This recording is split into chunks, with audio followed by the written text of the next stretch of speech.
মানুষ তো চেয়েছিল যে অফিস আদালতে ঘুষ দিতে হবে না, মানুষ তো চেয়েছিল যে চাঁদা দিতে হবে না, মানুষ তো চেয়েছিল যে মবের রাজত্ব শেষ হয়ে যাবে। সব কিছুই তো বহাল আছে। এবং সবচেয়ে যেটা হতাশার ব্যাপার সেটা হলো আমরা যে ইন্টারিমটাকে দেখলাম, ইন্টারিমের যে অ্যাডভাইজারদের যে আমলনামা একে একে বের হওয়া শুরু করলো, সেখানকার বৃদ্ধ উপদেষ্টা থেকে শুরু করে তরুণ উপদেষ্টা পর্যন্ত যেই দুর্নীতির যে চেহারা মানুষের সামনে আসলো মিডিয়ার কল্যাণে, সেই মিডিয়ার বিরুদ্ধে তো কোনো উপদেষ্টা মামলা করে নাই যে মিথ্যা কথা লিখেছে। কিন্তু এই সমস্ত মিডিয়ার কল্যাণে যে সমস্ত আমলনামা আমরা পেলাম, এই আমলনামা দেখলে তো জাহান্নামও আমাদের সামনে চলে আসে। হাসান তারিক চৌধুরী, আমি একেবারে মানে সামান্ত যেটি বললেন যে আশাবাদী তারা এখনো নতুন বন্দোবস্তে যেতে পারেনি, মানে আপনি যদি একটু মানে 2 বছরটা যদি একটু আমরা একটু পিছনে ফিরে তাকিয়ে যদি আজকে দেখি, আজকের বাংলাদেশে দাঁড়িয়ে থেকে আর কি, যে নতুন বন্দোবস্তের কথাটাই বারবার আমরা শুনছিলাম, মানে সেটা কতদূর যাওয়া হলো নাকি একেবারেই হয়নি, না কিছুটা আশার আলো আছে? ধন্যবাদ আপনাকে, আমার দুইজন সহ-আলোচক, তরুণ প্রজন্মের প্রতিনিধি, তাদেরকে শুভেচ্ছা। দেখুন, আসলে মানুষ তো পরিবর্তনমুখী, মানুষ বরাবরই অচল অবস্থা থেকে একটা ভালো অবস্থার দিকে যেতে চায়। সবাই পরিবর্তন চায় না, পুরাতনরা বলে যে না, পরিবর্তন এটা সহজাত প্রক্রিয়া, পরিবর্তন হলো গতি। তো আজকে এই যে নয়া বন্দোবস্ত বলেন আর যাই বলেন, আজকের এই অনুষ্ঠানের নাম হলো সহজ কথা, কঠিন কথা সহজে। তো এখন কঠিন কথা, রবীন্দ্রনাথের একটা কবিতা আছে না, সহজ কথা যায় না বলা সহজে, সহজ কথা বলতে আমায় বড্ড বাজে, সহজ কথা কইতে আমায় কহজে, সহজ কথা যায় না বলা সহজে। এমন এমন কঠিন বিষয় আমাদেরকে সহজে বলতে হচ্ছে। রাজনীতির খুবই কোর পয়েন্ট এগুলো। যেমন ধরেন যে নিউ সেটেলমেন্ট, আমরা যখন নিউ সেটেলমেন্ট বলি, এটা কি মিন করে? এটা মিন করে হলো একটা কম্প্রিহেন্সিভ রিফর্ম। এটা মূল জিনিসটাই হলো একটা সামগ্রিক সংস্কার, এবং সামগ্রিক সংস্কারটা একটা বড় পরিবর্তন। পরিবর্তনটা কি? সেটা ক্ষমতা কাঠামোর পরিবর্তন। অর্থাৎ আমরা যে একচ্ছত্র, একনায়ক এবং ফ্যাসিবাদী সুলভ যে চেহারা দেখেছি, তার বদলে একটা ক্ষমতার ভারসাম্য হবে। প্রধানমন্ত্রী একা দানব হয়ে উঠবেন না, কোনো মন্ত্রীরা দানব হয়ে উঠবেন না, এমপিরা এলাকায় এলাকায় দানব হয়ে উঠবে না, তারা জনগণের খাদেম হবেন, অর্থাৎ পিপলস সার্ভেন্ট হবেন। এটাই তো একটা বড় পরিবর্তন, বড় সংস্কার। বন্দোবস্ত বলতে এগুলোকেই বোঝানো হয়। এবং একই রকমভাবে আমাদের এই নয়া বন্দোবস্তের ন্যারেটিভের একটা আরও বড় জায়গা হলো আমাদের বিচার।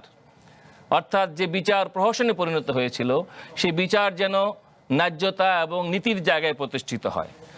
ফলে ন্যায় বিচার, মানবতা এবং মানব শক্তির যে উত্থান, সেটার জন্যে যে নয়া বন্দোবস্তের কথাটি বলা হয়েছিল, কার্যত আমরা এই 2 বছরে যা দেখলাম তার কিছুই হয় নাই।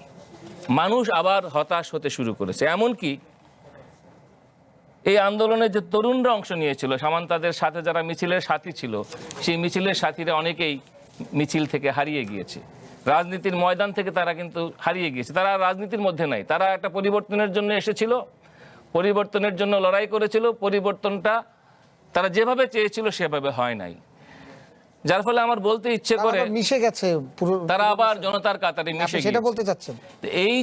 এই যে ফ্রাস্ট্রেশন, এই যে হতাশার জায়গাটি তৈরি হলো কেন? কারণ বারবার গণ আন্দোলন হয়, বারবার অভ্যুত্থান হয়, আবার সেই একই ব্যবস্থা চলতে থাকে। মানুষ তো চেয়েছিল যে অফিস আদালতে ঘুষ দিতে হবে না, মানুষ তো চেয়েছিল যে চাঁদা দিতে হবে না, মানুষ তো চেয়েছিল যে মবের রাজত্ব শেষ হয়ে যাবে। সব কিছুই তো বহাল আছে। এবং সবচেয়ে যেটা হতাশার ব্যাপার সেটা হলো আমরা যে ইন্টারিমটাকে দেখলাম, ইন্টারিমের যে অ্যাডভাইজারদের যে আমলনামা একে একে বের হওয়া শুরু করলো, সেখানকার বৃদ্ধ উপদেষ্টা থেকে শুরু করে তরুণ উপদেষ্টা পর্যন্ত যেই দুর্নীতির যে চেহারা মানুষের সামনে আসলো মিডিয়ার কল্যাণে, সেই মিডিয়ার বিরুদ্ধে তো কোনো উপদেষ্টা মামলা করে নাই যে মিথ্যা কথা লিখেছে। কিন্তু এই সমস্ত মিডিয়ার কল্যাণে যে সমস্ত আমলনামা আমরা পেলাম, এই আমলনামা দেখলে তো জাহান্নামও আমাদের সামনে চলে আসে। তো সুতরাং এই যে হালাল হারামের যে বাছবিচার, অন্তত টাকা পয়সার ক্ষেত্রে, এই জায়গা কোনো কিছুই কিন্তু রইল না।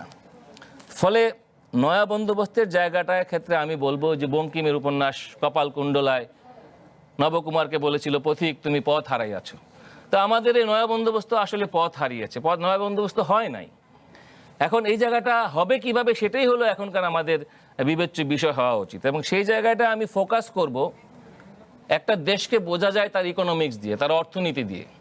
অর্থনীতিতে যদি আপনি সাম্য আনতে পারেন, সমতা আনতে পারেন, অর্থাৎ একজন রিকশাওয়ালা দিনমজুর, একজন কারখানার শ্রমিক, একজন রেমিটেন্স যোদ্ধা, তাকে আপনি অর্থনীতিতে কি স্পেস দিচ্ছেন এবং তার টাকাটা হলো এই দেশের আমানত। অর্থনৈতিক সেই মূল্যায়ন করার কি সময় এসেছে? নতুন অবশ্যই। সরকার মাত্র 3 মাস। অবশ্যই এই অভ্যুত্থানের স্পিরিট ছিল আর বৈষম্যহীন 2 বাংলাদেশ। বছর, কিন্তু নতুন সরকার, এই গণতান্ত্রিক নতুন সরকার। ইয়েস, এই অভ্যুত্থানের স্পিরিট মাত্র 3 ছিল, মাস। অভ্যুত্থানের স্পিরিট ছিল বৈষম্যহীন বাংলাদেশ।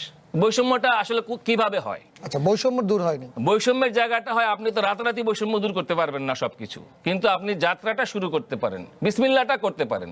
সেটা কিভাবে? সেটা হলো আমাদের দেশে যদি আমরা গণতন্ত্রের কথা বলি, গণতন্ত্র হলো মেজরিটির সরকার। তো এই দেশে মেজরিটি কারা? যারা দিন আনে দিন খায়, সাধারণ যারা শ্রমিক। তো আজকে এই সরকারি দল, বিরোধী দল যারা পার্লামেন্টে আছে, তারা মিলে এই বাজেটের আগে পার্লামেন্টে যদি বলতো যে এই দেশে ন্যাশনাল মিনিমাম ওয়েজ হলো 30,000 টাকা, এই 30,000 টাকা স্ট্যান্ডার্ডে নিচে কোনো বেতন হবে না, কারণ 30,000 টাকা ছাড়া মানুষ বাঁচতে পারবে না মিনিমাম, যদি 3 সদস্যের যদি পরিবারও হয়।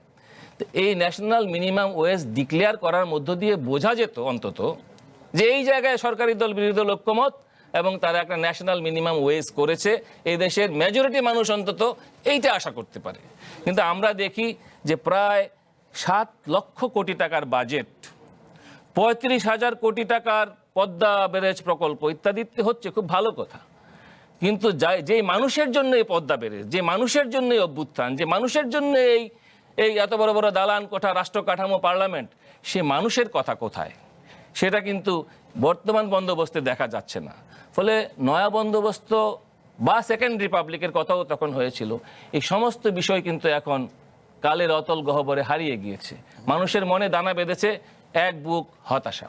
তা আপনি কি এখন হতাশার দিকে আছেন না আশাবাদীতে আছেন? আমি অবশ্যই আশাবাদী। আমি মনে করি বাংলার তরুণরা যারা রাজপথ কাঁপিয়েছে, যারা গুলির মুখে দাঁড়িয়েছে, তারা আবারও দাঁড়াবে, তারা আবারও কথা বলবে, আবারও অভ্যুত্থান করবে। আবারও অভ্যুত্থান, আবারও দাঁড়ানো, সেটা তো আর আশাবাদীর জায়গা না। সেটা তো আবার একটি মানে এই যে নয়া বন্দোবস্ত বা একটা পিসফুল কান্ট্রি হিসেবে যে যাত্রাটা, সেটা আমরা দেখেন, পলিটিক্স, সেই আশা আমরা করতে পারবো না। রাজনৈতিক সংগ্রামটা কোনো ফুলের বিছানা নয়। স্বাভাবিক সরকার আসবে, স্বাভাবিক সরকার যাবে, সেই আশা আপনি করতে? স্বাভাবিক সরকার তো একটা স্ট্যাটাস কো, একটা এলিট গোষ্ঠীর একটা সরকার আসবে যাবে, এলিটদের স্বার্থ রক্ষা করবে, এটা তো একটা স্ট্যাটাস কো।